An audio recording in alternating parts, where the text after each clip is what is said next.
Bismillahirrahmanirrahim. Assalamualaikum warahmatullahi ta'ala wabarakatuh.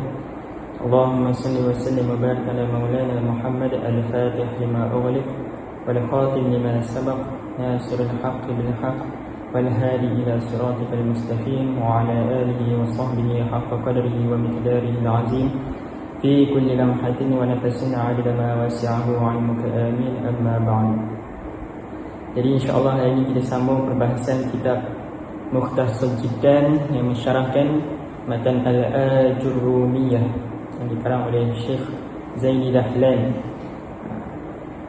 Jadi dalam perbahasan minggu lepas kita dah masuk berkenaan dengan babul i'rab, apa yang diartikan, yang dimaksudkan dengan i'rab itu apa?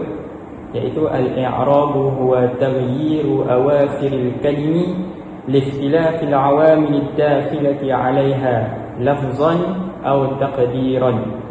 Jadi perubahan kalimah akhir yang disebabkan amil-amil yang memasuki ke atas kalimah tersebut, dan perubahan tersebut akan menyebabkan dizahirkan secara lafaz, secara jelas, ataupun hanyalah ditakdirkan sahaja pada kalimah yang melibatkan alif maksurah dan juga ya. Okey. Jadi insya-Allah kita sambung masih lagi dalam babul i'rab, perbahasan babul i'rab, yang mana kita akan teliti di dalam bab ini berkenaan dengan hukum-hukum yang tertentu. Okey. Jadi perlu kita faham, macam minggu lepas ada persoalan di bahagian komen, kalau alif maksurah dia ditakdirkan pada semua keadaan, manakala ya ditakdirkan pada ketika rafa' dan juga jar. Okey. Manakala adakah waw termasuk dalam kategori ini? Jadi waw tidak termasuk dalam kategori ini. Dia hanya khusus untuk ya dan juga alif maksurah. Okey.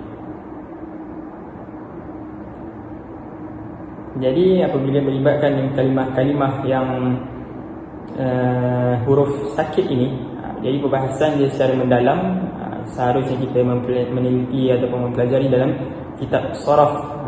Jadi di situ ada perbahasan yang lebih luas lagi yang melibatkan huruf-huruf sakit ini, iaitu huruf-huruf mad, alif, waw, ya.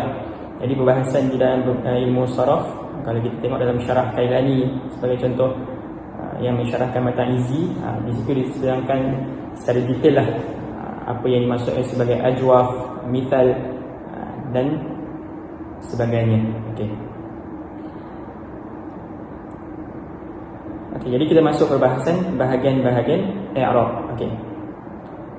Wa aqsamuhu qala al-musannif rahimahullah ta'ala wa nafa'ana bi 'ulumihi fid darain amin. Bismillahirrahmanirrahim. Wa aqsamuhu, yaitu aqsamul i'rab, wa aqsamuhu arba'atun raf'un wa nasbun wa khafdun wa jazmun. Yani anna aqsamal i'rabi arba'atun raf'un nahwu yadribu zaidun, wa nasbun nahwu lan adriba amran, wa khafdun nahwu marartu bi zaidin, wa jazmun نحو لم أضرب زيدا. فزيد في الأول مرفوع بيضرب على أنه فاعله، وأضرب في الثاني فعل مضارع منصوب بلن، وعمرا منصوب بأضرب على أنه مفعوله، وزيد في الثالث مجرور بالباء، وأضرب في الرابع فعل مضارع مجزوم بلام. Okey. Jadi ini kita masuk pembahagian i'rab, pembahagian i'rab. Jadi seperti mana dalam kelas yang sebelum ni telah saya perincikan bahawa bila kita nak meng-i'rab, kita akan membahagikan kepada 4 kumpulan, 4 kategori, yang mana perlu kita teliti setiap satunya. Dan kita jangan tertukar sesebuah istilah tersebut daripada pembahagian tersebut. Contoh maf'ulun bih dia masuk kategori mana, kalau majrur dia masuk kategori mana, kalau majzum masuk kategori mana. Jadi semua tu ada pengkategorian dia dan kita tak boleh tersalah dalam mengkelaskan. Bila kita salah dalam mengkelaskan, kita akan salah dalam mengi'rab. Okey. Jadi bila kita nak mengi'rab,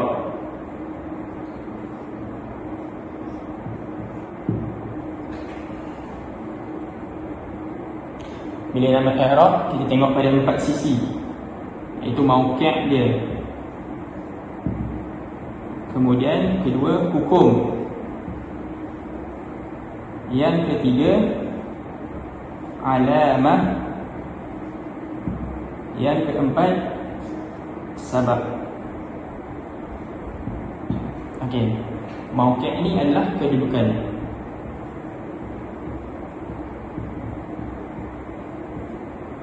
Ini hukum. Alamat ni tanda.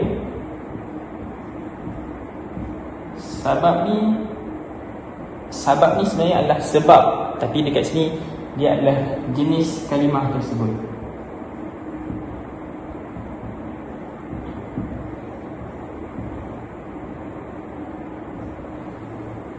Okey. Jadi di sini kita perlu, dalam belajar ilmu nahwu, kita perlu kenal pasti setiap pengkategorian ini. Okey. Jadi di sini kita akan tengok di sini diterangkan bahagian i'rab dari sudut hukum dia. Kita akan tengok pembahagian i'rab dari sudut hukum dia. Okey. Jadi di sini dibahagikan hukum, pembahagian i'rab dari sudut hukum dia ada 4. Okey.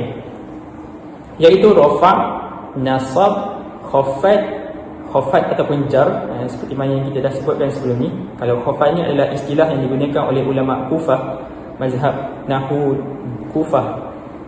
Manakala kalau di Basrah menggunakan istilah jar. Okey. Kemudian rafa', nasab, khafat ataupun jar, kemudian jazam. Okey. Pembahagian ini ada 4. Contoh pada rafa' adalah yadribu Zaidun. Okey. Jadi kita fokuskan pada bahagian hukum. Okey. Adapun bahagian alamat dan juga sabab kita akan baharusi selepas ini. Adapun pembelajaran berkenaan dengan mauqi', kita akan belajar hujung sekali. Mauqi' inilah yang paling banyak, tetapi kalau kita kenal satu-satu tak menjadi masalah bagi kita. Okey.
Okey, nampak?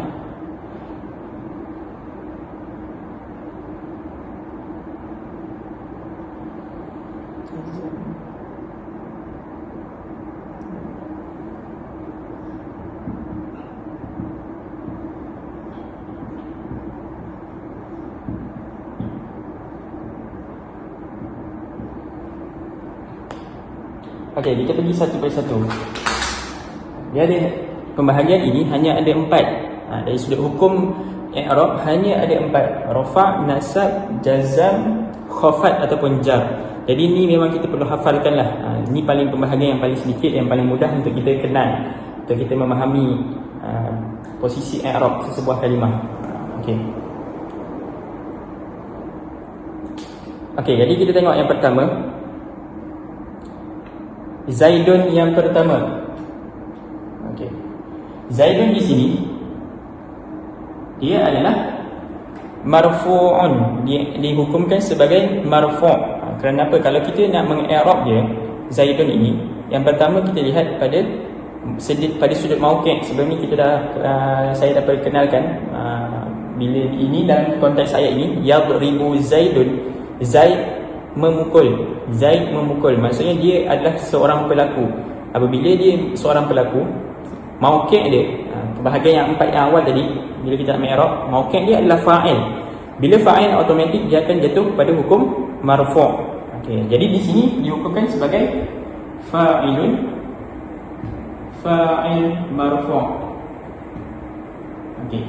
Jadi kerana itulah dia adalah masuk dalam kategori rafa'. Nanti benda ni kita akan perhalusi lebih mendalam lah. Di sini diterangkan secara umum sahaja. Okey. Kemudian yang kedua,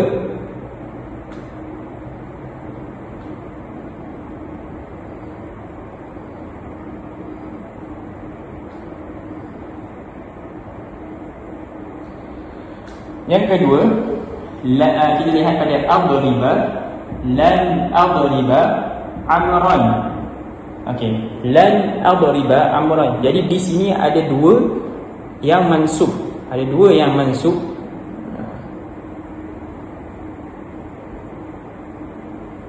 Kalau kita lihat dekat atas ni pun, yadribu ni pun adalah rafa'. Okey, ni pun rafa', dibaca dengan yadribu, marfu'un bil dhammah. Jadi dia pun rafa', tapi untuk penjelasan i'rab bagi pengkelas cara nak meng-i'rab untuk fi'il mudhari' ini nanti kita akan belajar secara khusus dah dalam bab dia. Okey. Jadi di sini dua-dua adalah marfu', yadribu Zaidun. Dua-duanya adalah marfu'. Okey. Manakala nasab pula dekat sini adriba dan juga amran. Okey. Jadi di sini fi'il mudhari' mansubun bilan, dia mansub disebabkan lan. Lan ni dia adalah huruf nasab. Nanti kita akan perhalusi bawah. Lan ni apa?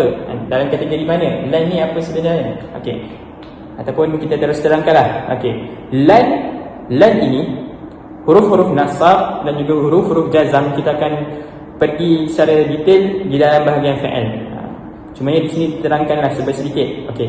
Lan ini tusamma harfa nafyin wa nasbin wa istiqbalin. Lan ini dia menunjukkan kepada, lan ini dia menunjukkan kepada huruf penafian. Dia adalah harfu nafyin wa nasbin wa istiqbalin. Okey. Dia adalah huruf yang menafikan. Kemudian yang kedua, huruf yang menasabkan. Huruf yang menasabkan bermaksud selepas dia akan dihukumkan sebagai nasab. Kerana itulah adriba ni dihukumkan sebagai nasab, kerana dia terletak selepas huruf nasab. Okey. Kemudian istiqbalin menunjukkan kepada masa hadapan. Maksudnya sudut penafian dia adalah di masa hadapan. Contohnya kalau dalam Al-Quran, lan tanalul birra hatta tunfiqu mimma tuhibbun.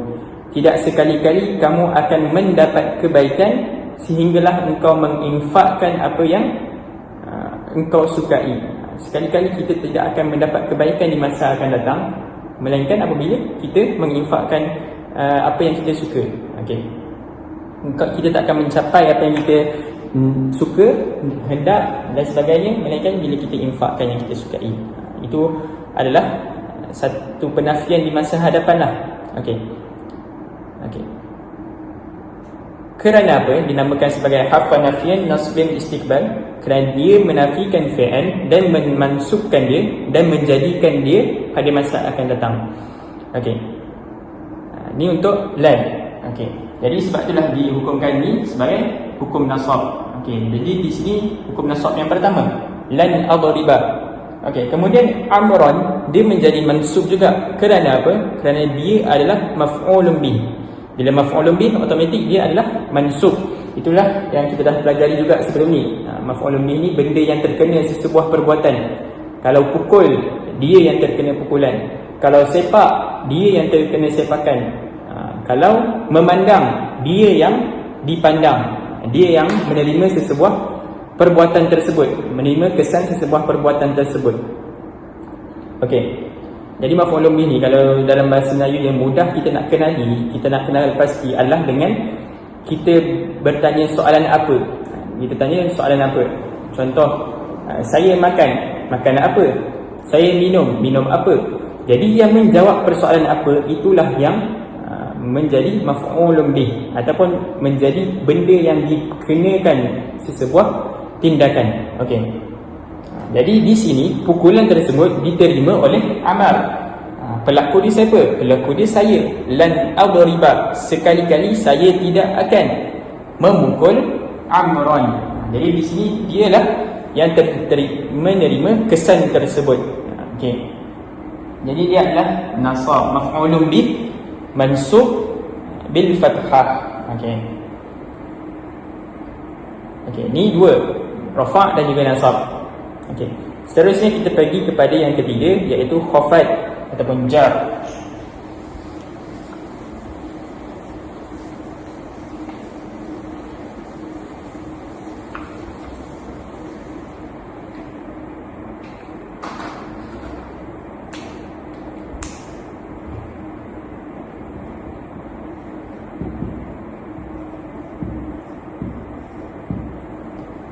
Khafad ataupun jar. Okey, marartu bi Zaidin.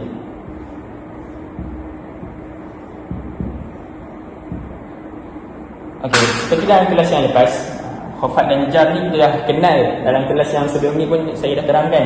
Marartu bi Zaidin. Okey. Jadi di sini mana yang dihukumkan sebagai khafad? Mana? Jadi yang dihukumkan sebagai khafad adalah Zaidin. Kerana apa? Kerana dia duduk selepas huruf jar. Bila duduk selepas huruf jar, automatik dia adalah isim majrur, majrurun bil ba. Majrurun bil ba. Kemudian wa alamatu jarrihi adalah al-kasrah.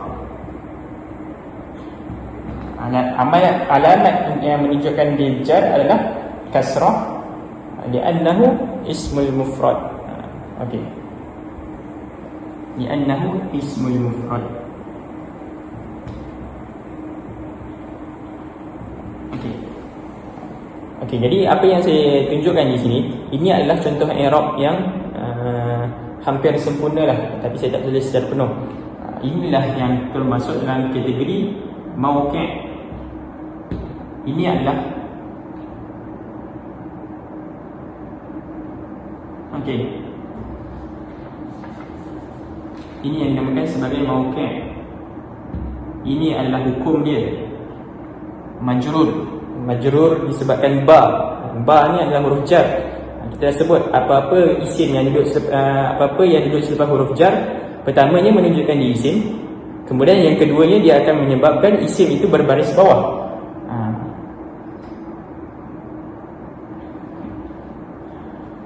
Dia akan menyebabkan isim tersebut dihukumkan sebagai majrur. Okey. Bila dihukumkan sebagai majrur dengan tanda kasrah. Ini adalah alamat dia. Nanti kita akan tengok ada yang majrur bil ya, majrur bil fathah. Kita akan tengok dalam bab yang akan datang ni lah. Okey, ni al-ismul mufrad ni pula, inilah yang menunjukkan kepada sabab. Jenis kalimah dia. Jenis kalimah dia apa? Isim mufrad, isim yang tunggal. Jadi Zaid ni menunjukkan kepada seorang Zaid. Dia tak menunjukkan kepada Zaidani, dua Zaid. Tak menunjukkan kepada Zaiduna ataupun Zuyudun. Bukan. Dia kalau Zaiduna ataupun Zuyudun menunjukkan kepada jamak. Jadi di sini tak menunjukkan kepada jamak, tak menunjukkan kepada dua orang, tetapi menunjukkan kepada nama yang tunggal, iaitu hanyalah Zaid. Okey. Ni untuk khafat. Hukum ni. Jadi benda penting yang kita nak highlightkan di sini adalah ni hukum majrur. Okey, kemudian yang keempat adalah jazam.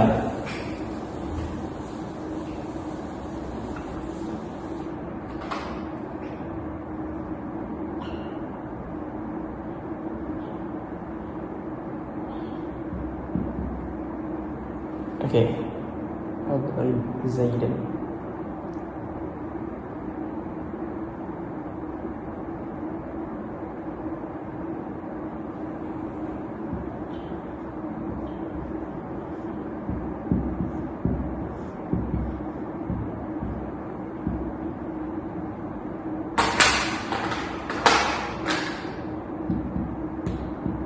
Okey, jadi kita nak memerhatikan kepada yadrib. Ingat jazam, kita nak perhatikan kepada jazam. Okey. Jadi inilah yang menunjukkan kepada jazam. Okey, sebelum kita nak mengenali yadrib, kita kena tahu apa yang menyebabkan dia jazam. Ada amil yang menyebabkan dia jazam, iaitu huruf lam. Lam ni lah huruf jazam. Lam ni adalah huruf jazam. Kita akan perincikan huruf jazam ni apa dalam bab fi'il nanti. Dan huruf jazam ni dia hanya memasuki kepada fi'il sahaja. Hukum jazam hanya khusus untuk fi'il sahaja. Jadi lam yadrib. Lam ini apa? Okey. Lam ini dinamakan sebagai harfu nafyin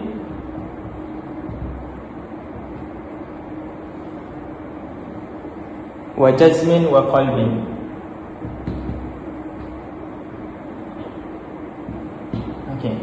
Huruf nafi, jazam wa qalbin li'annaha tanfi al-fi'la wa tajzimuhu wa tuqallibu ma'nahu fayasiru madiyan. Okey. Dia adalah huruf nasab, huruf penafian, kemudian huruf jazam.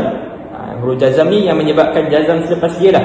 Kemudian dia adalah huruf yang menukar, dalam arti kata menukar sesebuah makna menjadi makna yang terdahulu. Jadi dia berlawanan dengan lan.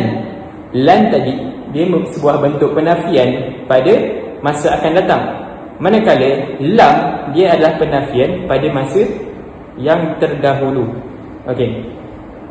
Jadi di sini kalau kita terjemahkan, dia adalah dalam bahasa Melayu diterjemahkan sebagai belum. Belum. Saya belum pernah memukul Zaid. Saya belum pernah memukul Zaid. Okey. Dia berlawanan dengan lan. Kalau lan saya tidak akan sekali-kali. Itu maknanya. Okey. Okey, jelasnya setakat tu penafian, kemudian menyebabkan jazam selepasnya, kemudian menukarkan makna kepada makna yang terdahulu. Okey. Ini adalah huruf jazam. Okey, ini sempurna 4 bahagian. Okey. Sempurna 4 bahagian untuk i'rab dari sudut hukum dia.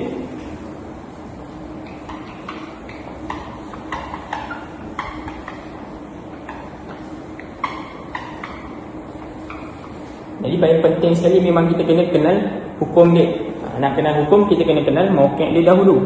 Dia step by step lah. Bila kita kenal mauqi', automatik kita akan tahu hukum dia apa. Bila tahu hukum, kita kena tengok pada kategori, kita kena tengok tanda dia tanda apa. Bila dah tengok tanda dia tanda apa, yang mana tanda itu dikenal pasti melalui sabab ataupun jenis kalimahnya. Nanti kita akan tengoklah dengan mendalam. Bila habis bab ma'rifati alamatil i'rab, kita akan dapat gambaran yang lebih jelas lagi. Okey. Fa'il asma'i min dhalika ar-raf'u wan-nasbu wal-khafdu wa la jazma fiha. Yani anna al-asma'a yadkhuluha ar-raf'u nahwu ja'a zaidun wan-nasbu nahwu ra'aytu zaidan wal-khafdu nahwu marartu bi zaidin wa la yadkhuluha al-jazmu wal-af'al min dhalika ar-raf'u wan-nasbu wal-jazmu wa la khafda fiha. يعني أن الأفعال يدخلها الرفع نحو يضرب والنصب نحو لن أضرب والجزم نحو لم أضرب ولا يدخلها الخفض فالرفع والنصب يشترك فيهما الاسم والفعل ويختص الاسم بالخفض والفعل بالجزم والله سبحانه وتعالى أعلم. Okey. Jadi dalam pembahagian yang 4 tadi, dalam pembahagian rafa', jazam, khafad dan sebagainya, dia ada pembahagian mana yang boleh memasuki isim dan mana yang boleh memasuki fi'il. Okey. Jadi kita tengok pembahagian yang 4 tadi. Okey, rafa', nasab, kemudian khafad ataupun jar, kemudian jazam. Okey. Daripada 4 ini, 3 adalah milik isim, manakala 3 lagi adalah milik fi'il. Okey.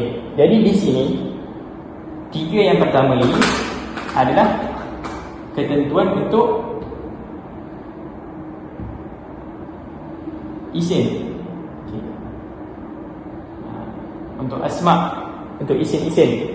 Jadi isim boleh dihukumkan dengan rafa', boleh dihukumkan dengan nasab, boleh dihukumkan dengan khafad. Adapun jazam hanya dikhususkan untuk fi'il. Okey. Kita tengok. Saya nak tulis. Okey. Di sini lagi tengok.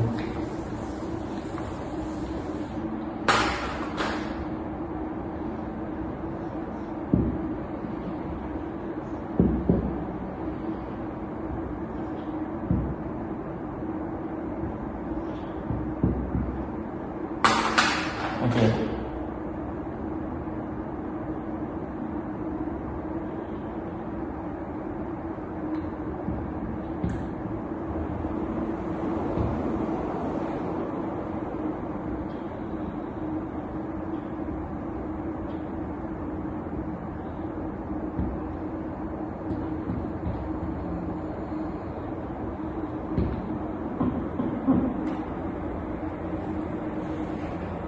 Okey, kita perhatikan 4 pembahagian ni, rafa', nasab dan jar dikhususkan hanya untuk isim sahaja. Manakala rafa', nasab dan jazam dikhususkan untuk fi'il. Jazam takkan dimiliki oleh isim, sebuah isim tu tak akan dihukumkan dengan hukum jazam selama-lamanya. Manakala fi'il takkan dihukumkan dengan jar selama-lamanya. Ini adalah ketentuan dia, yang mana takkan berubah hukum ini. Okey. Dan kita perlu hafal lah. Okay. Jadi di sini rafa' dan juga nasab dikongsi oleh kedua-duanya, isim dan juga fi'il. Kedua-duanya menerima hukum fi'il rafa' dan kedua-duanya menerima hukum nasab. Adapun jar dikhususkan untuk fi'il, dikhususkan untuk isim, manakala jazam dikhususkan untuk fi'il. Ini satu ketentuan lah, kita kena hafal benda ni. Okey.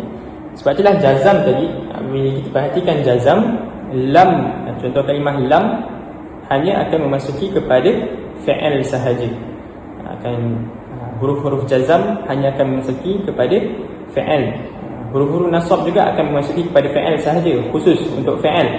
Tetapi ada penyebab-penyebab lain yang boleh menyebabkan isim untuk menjadi nasab walaupun tidak dimasuki dengan huruf nasab. Okey. Itu sedikit lah. Jadi kita dah pergi sedikit dalam kelas sekarang ni berkenaan dengan pembahagian-pembahagian i'rab. Jadi kita kena hafal lah. Pembahagian i'rab dari segi hukum terbahagi kepada 4: rafa', nasab, jar dan juga jazam. Kemudian 3 daripadanya dimiliki oleh isim, iaitu rafa', nasab dan juga jar. Manakala 3 pula dimiliki oleh fi'il, iaitu rafa', nasab dan juga jazam. Okey. Itulah sekelas sedikit untuk minggu ini. Saya harap jelas. Ini adalah hukum. Okey. Selepas ini adalah kita baru nak start engine lah kita. Untuk bahagian i'rab ni kita baru nak start engine, baru nak kenal malu-malu kucing lagi lah. Masih lagi jauh perjalanan kita. Selepas ni kita akan masuk bab ma'rifatil i'rab. Jadi di sinilah pendetailan ataupun pengkhususan dia adalah lebih dalam. Kita akan tengok hukum, alamat dan juga sabab. Kita akan tengok 3 sekaligus. Tapi insya-Allah saya akan cuba terangkan supaya pendengar boleh dengarnya dengan jelas lah. Okey. Contoh rafa' dia terbahagi pula kepada beberapa alamat. Beberapa alamat ada dhammah, waw, alif dan juga nun. Ada yang rafa' bil dhammah, ada yang rafa' bil waw, ada yang rafa' bil alif, ada yang rafa' bil nun. Okey. Nanti kita akan perhalusilah dalam kelas yang akan datang. Kita akan pergi satu persatu secara perlahan, sebab saya rasa inilah babu ma'rifati alamatil i'rab ni, inilah intipati bagi kitab i'rab. Kalau kita faham babu ma'rifati alamatil i'rab ni, insya-Allah kita akan sambung minggu depan. Bila kita faham babu ma'rifati alamatil i'rab ni, insya-Allah kita nak i'rab apa-apa sekalipun tak menjadi masalah. Kita dah kenal sekenal-kenalnya lah kalimah bahasa Arab ni. Jadi insya-Allah sekadar itu sahaja. Kalau ada persoalan boleh tuliskan di ruangan komen. Kalau ada yang tak faham, yang tak jelas dan sebagainya, boleh tanya. Jadi sekadar itu sahaja untuk kelas kali ini. Sebagai tamatnya kita hadiahkan Fatihah untuk semua umat Islam. Semoga dipelihara daripada berbagai penyakit, wabak, dan khususnya buat bonda guru kami yang ditimpa kesakitan. Kemudian untuk secara umumnya kepada ibu bapa, para pelajar, para pendengar dan semua umat Islam. Ala hadhihi niyyat al-Fatihah.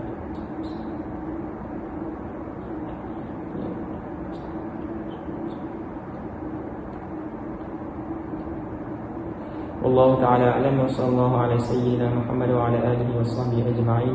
Subhanakallahumma wa bihamdika asyhadu an la ilaha illa anta astaghfiruka wa atubu ilaik.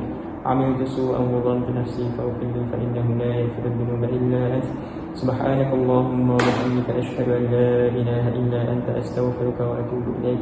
عملت سوءا وظلمت نفسي فاغفر لي فإنه لا يغفر الذنوب إلا أنت. سبحانك اللهم وبحمدك أشهد أن لا إله إلا أنت أستغفرك وأتوب إليك. عملت سوءا وظلمت نفسي فاغفر لي فإنه لا يغفر الذنوب إلا أنت. سبحان ربك رب العزة عما يصفون وسلام على المرسلين والحمد لله رب العالمين. السلام عليكم ورحمة الله تعالى وبركاته.